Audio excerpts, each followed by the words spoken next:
Again, what was our process? Do each function separately, right? So you guys can say, all right, here I have y equals 1 over x minus 2 plus 1. And here I'm going to have y equals 3. Now, if it was me, I'd probably say, I'm going to probably start with y equals 3. That's kind of basic. Do you guys remember how to graph y equals 3? It's an Algebra 1 topic. Yeah, it's just a nice go up to 3. Here's the y-axis. 1, 2, 3. Y equals 3. Cool. We'll do the constraints in a second. This one. Well, I do know which 1 over x is. That graph looks like this. OK? Now I just need to understand my transformations. So we got to determine which one is inside the function, which one's outside the function. We have a 2 and we have a 1. We would say the 2 is in or out? In. So we'd say the 1 is out. So since the 2 is inside, it's x minus 2. That's going to shift the graph 2 units to the right. Now again, remember, there are asymptotes here. So I think the easy thing to remember for these is actually just to use the asymptotes. So if you have a vertical and horizontal asymptote, if your graph got shifted 2 units to the right, would you guys agree with me that now that horizontal or vertical asymptote has to be shifted 2 units to the right? So just shift that asymptote. If the graph gets shifted up 1 unit, that means this horizontal asymptote gets shifted up 1 unit. And then also remember, guys, you have this point, right, which I remember I said was 1, 1. So if it gets shifted 2 units to the right, so now it's at 3, and it gets just shifted up 1 unit, now the graph is at 3, 2. That's my new point. Again, you don't need to be perfect, but you should at least have 1 point. And then the other one is going to look somewhere down here. All right? Now, let's go and combine. So now, but again, let's look at this. It says, oh, well, that's stupid. Let's use 3. I'm sorry. I was thinking another one. 2 is not going to work. Sorry.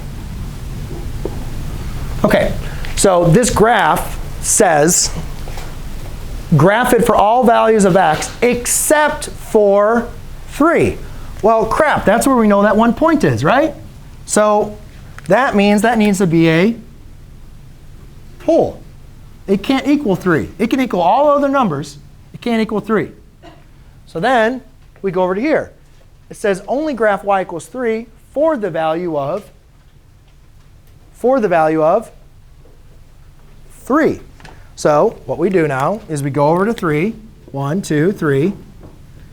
And we see there's like a little dot, right? It's only true for 3. So everything else, I'm sorry. I just chose wrong numbers. Let's make this 4. I'm sorry. I just don't want to confuse people, so I got to change it. Sorry, I had to change. I got to change these. Let's just make this 4. So now it goes up to 4. Same exact thing, guys. I just moved it up to 4. Just change your numbers. The reason why is if I had it at 3, this dot would have been filled in. I don't want the dot to be filled in. I want it to be up at 4. So in reality, what the graph looks like is it looks like this. You have a horizontal asymptote here, vertical here. You have the point 3, 2 is an open circle. And then you have this dot here, which is your hole. So do you guys kind of see how it's this graph, but there's a hole there, but there's a nice little dot, right? Now, if we were going to identify the domain, let's take a look at what this domain is. The domain starts at -infinity and goes all the way to 2, but it doesn't cross 2, right? So it goes -infinity to 2, union 2, looks like it goes 2 all the way to 3, but there's a hole at 3. So we got to stop at 3. Then it goes from 3 to infinity. OK? And the range is not going to be the ranges goes down to -infinity to looks like it goes as high up as 1. Then it goes from 1 to that hole is at 2. and then it goes from 2 to infinity.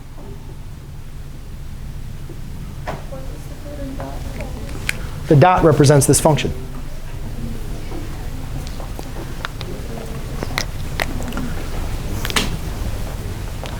All right, so I won't be